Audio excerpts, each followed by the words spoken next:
하나님 말씀 호세아 2장 2절에서 13절입니다. 오늘 나에게 주시는 하나님의 말씀을 함께 고백드리겠습니다. 너희 어머니와 논쟁하고 논쟁하라. 그는 내 아내가 아니요 나는 그의 남편이 아니라. 그가 그의 얼굴에서 음란을 제거하게 하고 그 유방 사이에서 음행을 제거하게 하라.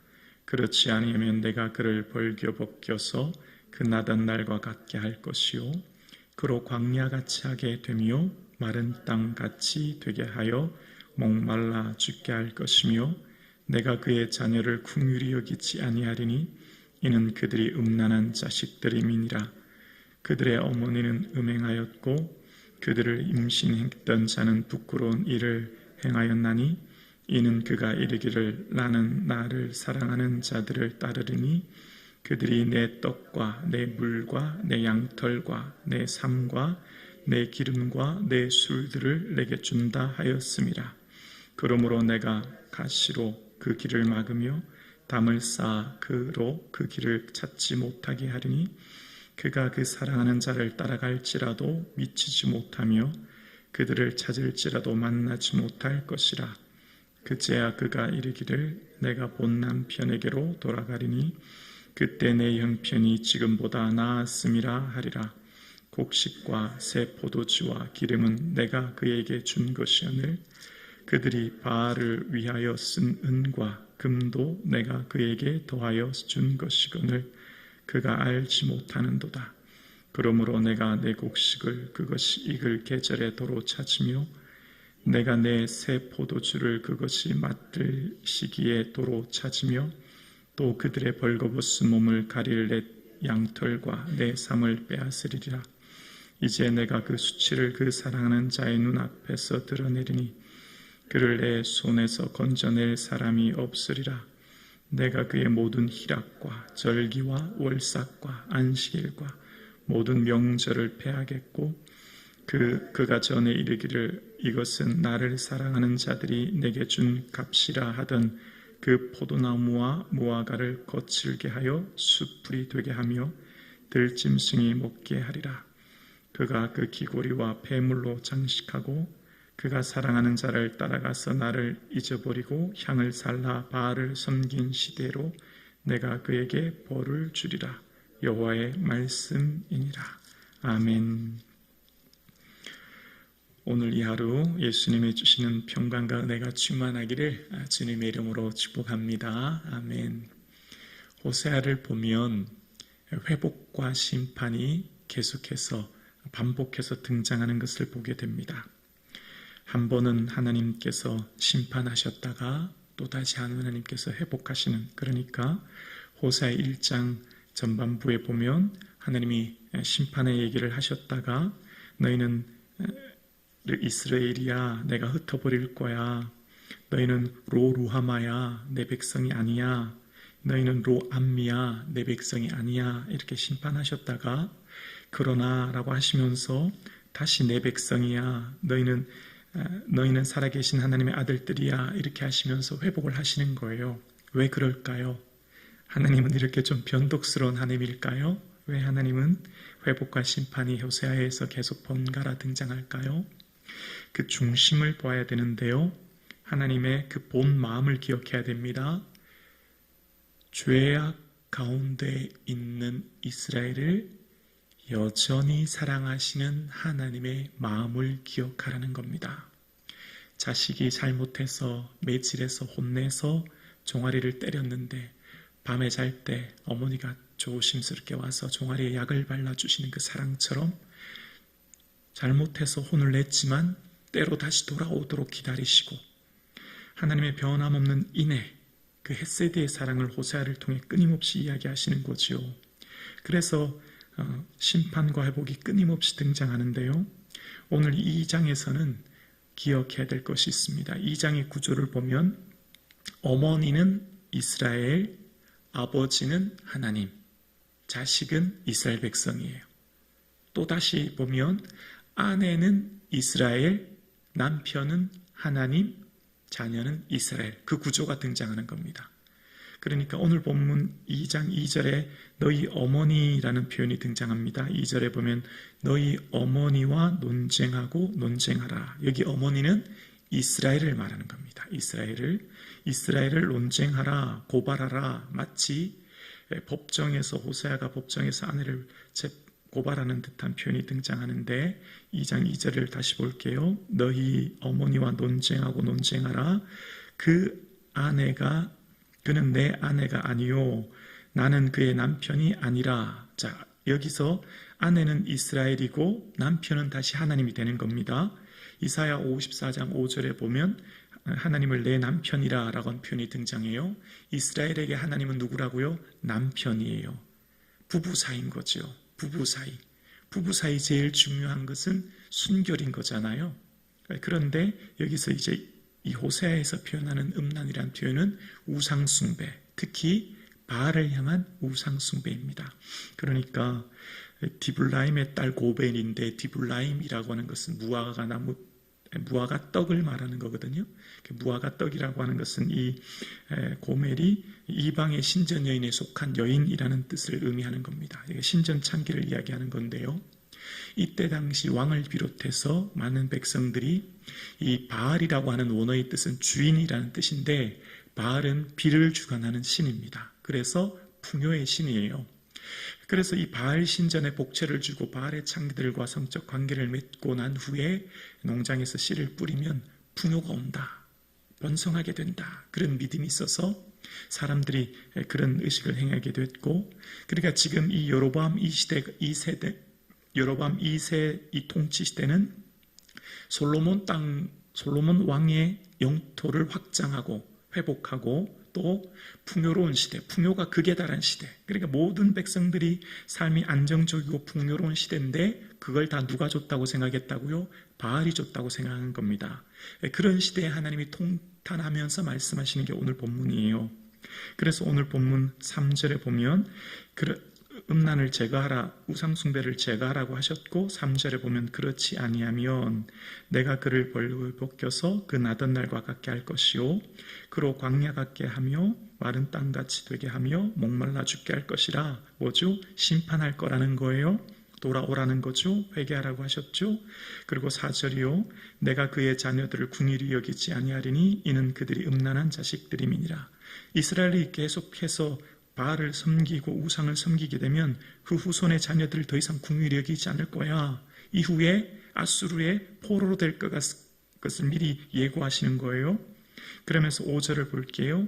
이 5절에 보면 그들의 고백이 이렇게 등장합니다. 그들의 어머니는 음행하였고 그들은 임신했던 자는 부끄러운 일을 행하였나니 이는 그가 이르기를 나는 나를 사랑하는 자를 따르니 그들이 내 떡과 내 물과 내 양털과 내 삶과 내 기름과 내 술들을 내게 준다 하였음이니라. 자, 중간에 보면 그들이라고 하는 표현은 이제 이 음란한 고멜이 다른 남편들, 여러 남편들을 쫓아가면서 그 사람들이 내게 이런 것을 다 준다 했다라는 표현을 말하는데요. 다시 말하면 이스라엘 백성들이 바알을 쫓아가면서 바알을 우상을 섬기면서 지금 그들이 누리는 떡, 물, 양털 다 바알이 줬다 한다라고 했다는 거예요. 이스라엘 백성들의 삶의 고백을 이야기하는 거예요. 자, 그래서 그런 삶을 고백하는 그들에게 6절이요. 그러므로 내가 가시로 그 길을 막으며 담을 쌓아 그로 그 길을 찾지 못하게 하리니. 자, 여기까지 볼게요. 하나님이 어떻게 해요? 막으신다는 거예요. 여기서 잠깐 생각해 볼게요. 믿음 없는 풍요는 재앙이 될 수 있고 믿음 있는 고난은 은혜가 될 수 있습니다. 잘 기억하세요. 지금 이스라엘 백성들이 왜 이런 어려움이 왔죠? 풍요 때문이에요. 풍요 때문에 그들이 우상을 섬기게 됐는데 그것이 그들의 삶의 재앙인 줄 몰라요. 엄청난 재앙인 거예요. 근데 그들은 의식하지 못하고 있어요. 믿음 없는 풍요는 재앙입니다. 이걸 꼭 기억해야 돼요. 그 끝은 그들의 삶의 결국은 아수르로부터 징계받는 거기 때문입니다. 그런데 하나님이 막으신다는 거예요. 근데 우리가 살 때 고난이 오면 다 이것은 재앙이라고 생각해요. 고난은 다 나쁘다고 생각해요. 아니에요. 때로는 우리의 삶의 고난이 하나님이 은혜일 수도 있는 거예요. 그게 뭐죠? 하나님이 사랑으로 돌보시는 사랑의 표현인 거예요. 막으시죠. 왜 막으셨어요? 왜 그 길을 막아요? 사랑하기 때문이에요. 자, 지금 이스라엘 백성들이 그들의 삶의 모든 풍요 속에 지금 곧 닥쳐질 앞으로의 재앙을 그들은 보지 못하고 있어요. 자, 신명기 8장 11절 말씀을 자방을 보여주시면 이런 말을 모세가 했죠.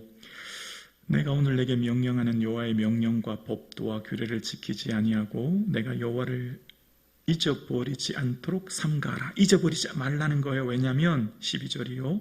내가 먹어서 배부르고 아름다운 집을 짓고 거주하게 되며 내 소와 양이 번성하여 내 은금이 증식되며 내 소유가 다 어떻게 해요? 풍성하게 될 때에 14절이요. 내 마음이 교만하여 내 하나님 여호와를 잊어버릴까 염려하노라. 이게 모세가 얘들아 너희가 가나안 땅 들어가면 이게 8장인데요. 6장에는 무슨 말을 하냐면 얘들아 너희가 누리는 것 다 하나님 주신 거야. 하나님이 재물 얻을 능력을 주셨어. 너희들 마시는 그 우물 너희들이 판 것이 아니야. 파지 않은 우물이야. 너희들에게 들어가서 살아가는 그 집 너희들이 건축한 게 아니야. 다 하나님의 은혜로 준 거야. 잊지 마. 너희들이 누리는 모든 풍요, 너희들이 누리는 모든 것 다 하나님 주신 거야. 절대로 잊으면 안 돼. 라고 하는 것을 계속해서 얘기했어요. 그런데 어떻게 해요? 가나안 땅 들어가서 여로보암 2세의 모든 풍요가 극에 달해요. 부족한 게 없게 되었어요. 그랬더니 그들이요 잊어버렸어요. 누구를요? 하나님을 잊어버렸어요. 그리고 이 모든 것 다 바알이 줬다 했다는 거예요.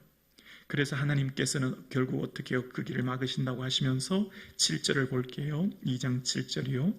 그가 사랑하는 자를 따라갈지라도 미치지 못하며 그들을 찾을지라도 만나지 못할 것이라. 그제야 그가 이르기를 내 본 남편에게로 돌아가리니 그때 내 형편이 지금보다 나았음이라 하리라. 그제야 이르기를 본 남편에게로 돌아간대요.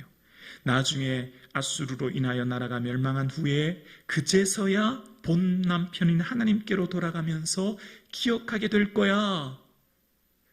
지금 그 모든 것들 바알을 향한 우상 숭배를 멈춰야 해 라고 하시면서 하나님이 뭐라고 하냐면 너희들 누리는 거 다 내가 준 거다 라는 거예요. 8절이에요. 곡식과 새 포도주와 8절이요.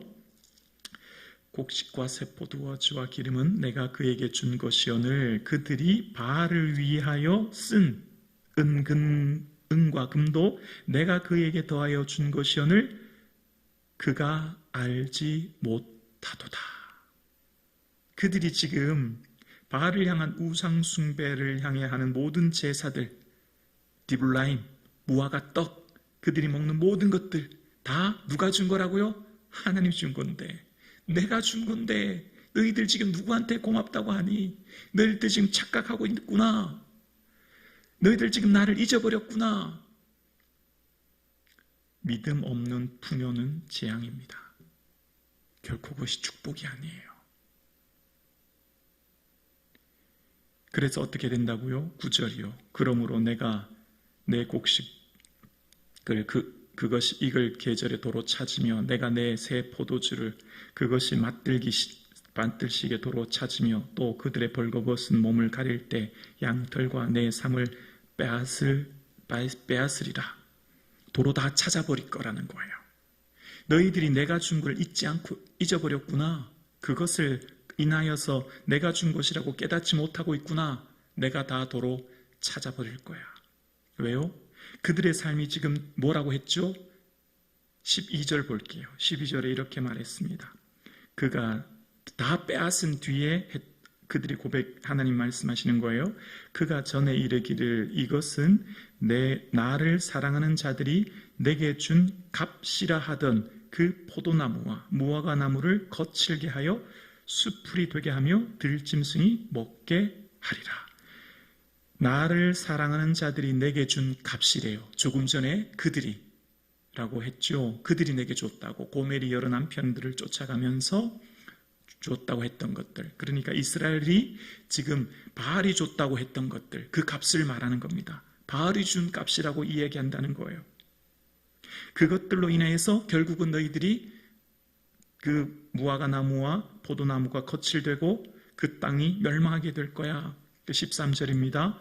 그가 귀고리와 폐물로 장식하고 그 사랑하는 자를 따라가서 나를 잊어버리고 향을 살라 바알을 섬긴 시대로 내가 그에게 벌을 주리라. 여호와의 말씀이니라. 나를 잊어버리고 바알에게 향을 살라버린 그 시대를 인하여 내가 가슴 아파고 통곡하며 결국 너희들에게 벌을 줄 거야. 하나님을 깊이 알면 감사하게 되고요, 사람을 깊이 알면 실망하게 돼요. 그래서 하나님 말씀을 깊이 알아야 되는데요, 하나님께서는 끊임없이 긍휼을 베푸시는 하나님이에요. 조금 전에 우리 2장 1절에도 보면 내 자매를 루하마라 하리라 라고 했는데요, 루하마라고 하는 이 말은 라함이라는 긍휼이라는 단어에서 나왔는데, 이 긍휼이라는 단어는 레헴이거든요. 이 레헴의 의미는 자궁이라는 의미예요. 아이를 자궁에서 잉태하고 품고 있는 어머니의 사랑을 이야기하는 거죠. 하나님의 사랑은 한결같으세요. 하나님의 사랑은 변함없어요. 왜 징계해요? 사랑하기 때문이에요. 사랑하기 때문이에요.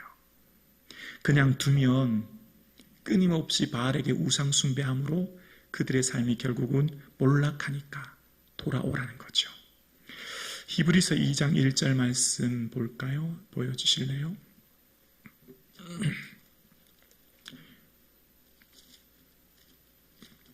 히브리서 2장 1절입니다. 우리 함께 고백할까요? 그러므로 우리는 들은 것에 더욱 유념함으로 우리가 흘러 떠내려가지 않도록 함이 마땅함이라. 여기서 유념이라고 하는 프로세코라는 단어는 닻을 내리다라는 의미예요. 배가 언제 닻을 내리죠? 정박해서, 항구에 정박해서 이제 모든 쉼을 누릴 때, 이제 파도에 움직이지 않게 할 때 닻을 내리는 거예요. 그러니까 우리가 하나님의 말씀은 우리의 삶의 닻이 되는 거예요. 우리의 삶에 어떤 폭풍우, 어떤 비바람이 몰아쳐도 말씀을 인하여 붙들면 어떤 폭풍에도 쓰러지지 않고 흔들림 없이 살아가게 되죠. 왜 유념해야 되죠? 이 세상의 조류, 새 속의 물결, 이 세상의 물결들이 끊임없이 흘러가기 때문입니다. 우리가 이런 새 속의 물결에 흘러 떠내려가지 않으려면 이 세상의 모든 물결 속에서 우리가 믿음을 지킨다고 하는 것은 결국 우리의 삶을 세상의 거친 폭풍우, 흘러가는 새 속의 물결에서 우리가 흔들리지 않는 것이 바로 말씀인 거죠. 우리가 말씀 붙들지 않으면 결국 우리는 흘러 떠내려갈 것입니다. 오늘 함께 예배드리시는 사랑하는 성도님, 이 모든 삶이 주님께서 주셨음을 기억하고 하나님의 은혜를 기억하여 우리의 믿음의 닻을 말씀의 뿌리에 내릴 수 있기를 주님의 이름으로 축복합니다.